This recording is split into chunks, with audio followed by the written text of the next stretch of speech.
Aujourd'hui, nous adressons cette question. En politique ou en affaires, dans les médias ou dans l'Église, est-ce que l'intégrité compte encore?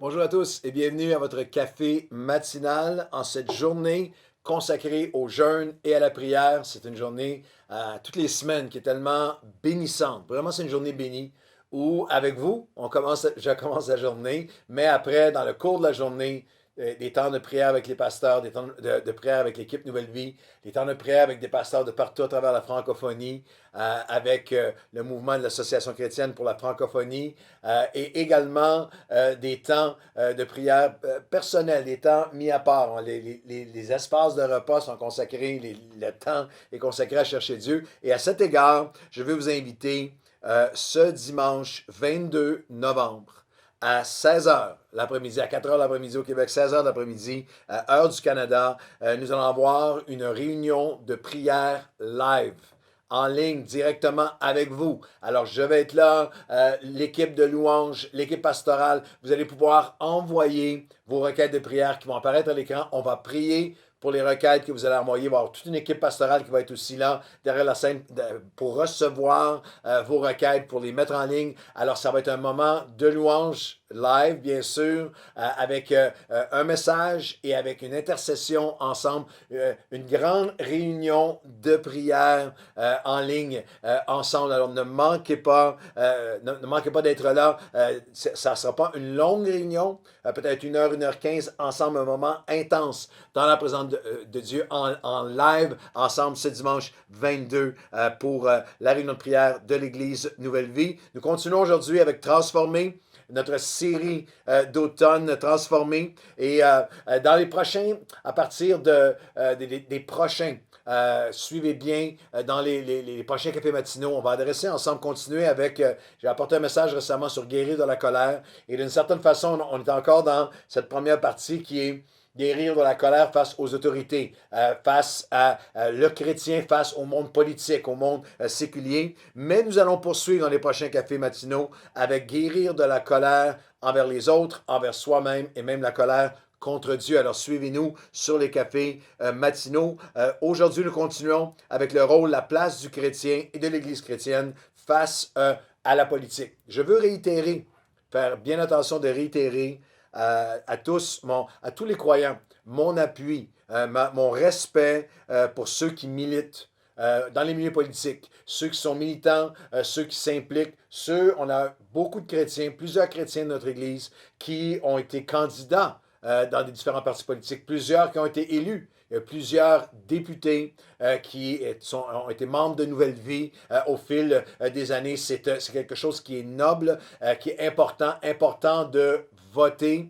Lorsque cette semaine, nous avons commémoré ensemble le jour du souvenir, lorsqu'on s'est souvenu ensemble du sacrifice des soldats. Moi, je me souviens plusieurs fois d'avoir visité des endroits extrêmement émouvants, que ce soit dans le nord de la France, que ce soit dans Dunkerque, que ce soit en Normandie, de voir ces champs de croix blanche où des soldats, des jeunes garçons de 18, 19, 20 ans, de partout à travers le Canada, du Québec, de France, de partout, les alliés qui ont combattu et parfois au prix de leur vie afin que nous puissions avoir la liberté qu'on prend souvent pour acquise à la légère, d'aller voter. Alors, je vais réitérer l'appui pour tout ce processus, également réitérer que il y a un équilibre qu'on doit poursuivre tout le temps. Un équilibre, oui, de supporter, selon nos consciences, selon le mieux que nous pouvons connaître, les candidats, dans la plupart des cas au Québec et dans beaucoup d'endroits en francophonie dans le monde, des candidats qui sont non chrétiens, qui sont aussi appelés à devenir des élus pour toutes les confessions de foi, pour tous les citoyens, qu'ils soient, quelle que soit leur confession de foi, ou athées, ou quels qu'ils soient. Oui, chercher à supporter les candidats qui sont le plus selon ce qu'on peut voir et connaître, selon nos convictions, selon respect et honore les valeurs qui nous sont importantes, mais il y a des limites en tant que croyants à notre mission d'essayer de faire penser chrétiens des gens qui ne le sont pas et qui sont appelés à servir la communauté entière. Et il y a même un principe biblique spirituel, très important, que Paul souligne dans 2 Corinthiens, chapitre 4. Je vais lire quelques versets parce qu'ils s'appliquent à toutes les époques, mais ils s'appliquent à nous. C'est pourquoi, ayant ce ministère, verset 1, aller jusqu'au verset 6, c'est pourquoi, ayant ce ministère selon la miséricorde qui nous a été faite, nous ne perdons pas courage. C'est notre cœur de courage pour continuer à servir Dieu à travers cette saison houleuse. Nous rejetons les choses honteuses qui se font en secret. Nous n'avons pas une conduite astucieuse. Il y a une partie du côté sombre de la politique qui vient d'être décrite dans ce verset. Et nous n'altérons pas la parole de Dieu. Notre mandat est de continuer à la proclamer d'une manière, cette parole qui est inaltérable, inchangeable. Mais en publiant la vérité, nous nous recommandons à toute conscience d'homme devant Dieu. Alors, il y a une conduite importante, pas seulement dans le message, dans ma conduite. Si notre évangile, et là, c'est là que c'est important que vous saisiez ceci, si notre évangile est encore voilé, il est voilé pour ceux qui périssent, pour ceux qui ne le connaissent pas, dont l'intelligence a été aveuglée, la compréhension a été aveuglée afin qu'ils ne voient pas briller la splendeur de l'évangile de la gloire de Christ, qui est l'image de Dieu. Et il dit littéralement une réalité que ceux qui ne connaissent pas, qui ne marchent pas avec Dieu, qui n'ont pas cette connaissance de Jésus-Christ, ne sont pas nés de nouveau, il y a un voile. Il y a un voile qui est là, et c'est pour ça que nous ne prêchons pas nous-mêmes. Prêchons pas ultimement nos convictions ou nos positions chrétiennes. Nous prêchons Jésus-Christ, le Seigneur. C'est lui que nous prêchons et nous nous disons serviteurs à cause de Christ. Et c'est Dieu qui dit, la lumière va briller. Il fait briller la lumière dans les cœurs pour faire resplendir la connaissance de la gloire de Dieu sur la face de Christ. Je crois profondément, on a fondé l'œuvre de Dieu depuis 27 ans en Nouvelle Vie sur la notion que notre mission fondamentale n'est pas d'essayer de faire penser des inconvertis comme des chrétiens, mais plutôt, parce qu'il y a un voile, mais plutôt de proclamer Christ, et la description est magnifique, et on l'a tous vécu, que lorsque nous ouvrons notre vie à Christ, nous sommes nés de nouveau, nous sommes nés de l'Esprit, il y a un voile qui s'ouvre, il y a un voile qui tombe, nos yeux s'ouvrent à la connaissance et la compréhension du royaume de Dieu. Alors c'est important dans ce renouvellement de nos pensées, nous regardons à 4 mentalités où le siècle présent et la pensée de Christ sont vraiment différents. Totalement différent. Alors, on a vu ensemble la cause ultime est différente. La confiance ultime est différente. On a vu ensemble qu'on doit être différent de la culture de confrontation qui est souvent reliée au monde politique, au monde médiatique. Nous sommes appelés à une culture de réconciliation. Mais la 4e et dernière notion, aujourd'hui et demain, une 4e et très importante différence entre la vision du monde selon le milieu politique et la vision du monde selon le Seigneur Jésus, selon la parole de Dieu, c'est la dimension du caractère, de l'intégrité, les valeurs personnelles du candidat ou du parti, sa conduite versus ses politiques. La politique prétend de plus en plus, dans le monde dans lequel nous vivons, dans le siècle présent, prétend de plus en plus que les résultats comptent plus que le caractère des leaders. Quel que soit quelle est sa vie, qu'est-ce qu'il a fait, qui il est, en autant qu'il me donne ce que je crois qui est important pour moi. La politique incarne cette notion que, ce cynisme, que tu peux couvrir, tu peux mentir, tu peux promettre des choses que tu sais bien que tu n'accompliras pas, tu peux cacher, tu peux démoniser l'autre, tu peux même,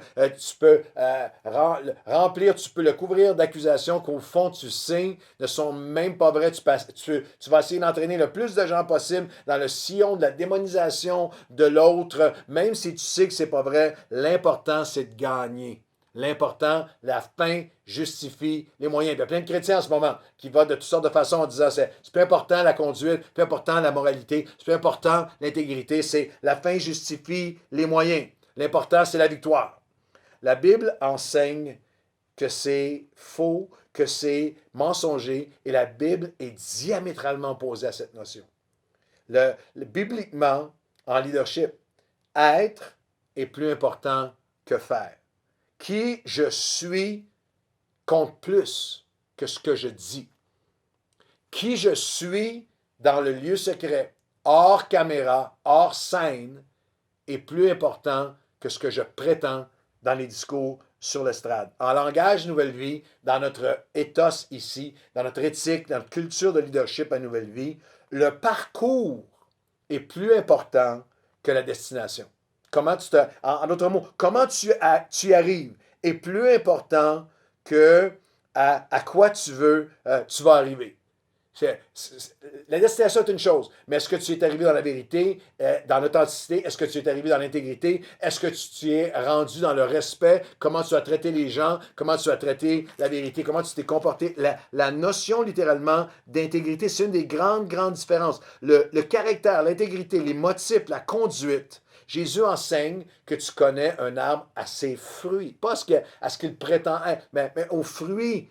Et il y a un barème important. Il y a des centaines de versets bibliques qui soulignent ce principe. Je vous en lis quelques-uns. L'Ecclésiaste chapitre 10 et les versets 2 à 4.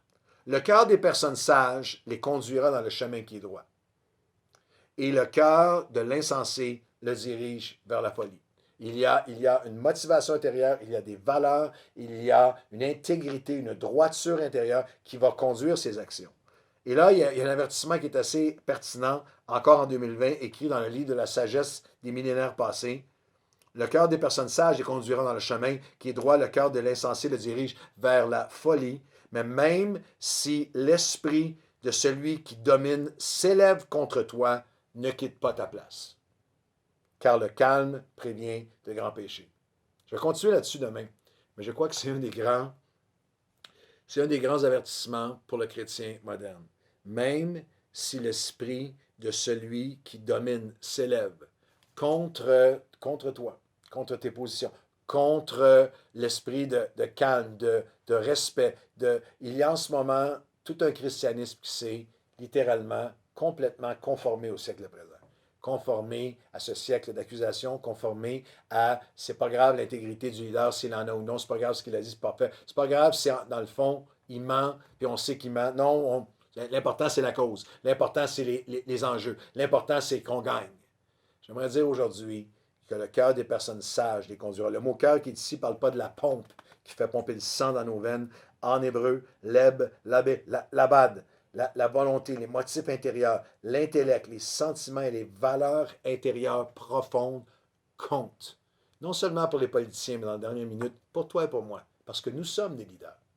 Comme leader à mon travail, dans ma famille, avec mes talents, dans mon entreprise, dans mon ministère, dans mon mariage, dans tout ce que la sphère d'influence que je peux avoir, comment je m'y rends est aussi important que la destination. Mon cœur, mon intégrité, ma droiture, la fin ne justifie pas les moyens avec Dieu. Comment j'accomplis les choses. C'est pour ça que la Bible dit, Dieu ne regarde pas comme les hommes regardent. Car les hommes regardent à ce qui frappe les yeux, mais Dieu regarde à nos cœurs. Alors aujourd'hui, Seigneur, nous voulons être des leaders devant toi. Nous voulons que tu nous aides à nous rappeler. Rappelle-nous que pour toi, il y a le leader intègre et le leader insensé. Il y a le leader au cœur qui est consacré, qui est droit envers la vérité, envers la justice. Et tu nous enseignes, tu nous donnes le portrait dans ta parole de ces deux types de leadership. Et aujourd'hui, nous voulons marcher plus près de toi, être plus comme le leader ultime, Jésus. Nous voulons plus, Seigneur, être des hommes et des femmes au cœur droit, des hommes et des femmes qui comprennent que ce n'est pas que la fin justifie les moyens, c'est que j'ai besoin que ma vie soit vraie, intègre dans le lieu secret, en ligne, intègre avec ce que je dis publiquement. Seigneur Dieu, aide-nous à avoir des cœurs intègres devant toi, car tu ne regardes pas comme les hommes regardent. Les hommes regardent à ce qui frappe les yeux, mais toi, tu regardes au cœur. Et nous t'offrons nos cœurs aujourd'hui. Et Seigneur, viens purifier nos cœurs, sanctifier nos cœurs, ramener nos cœurs, resserrer nos cœurs, rediriger nos cœurs vers toi. Au nom de Jésus. Amen et Amen. Bonne journée à tous.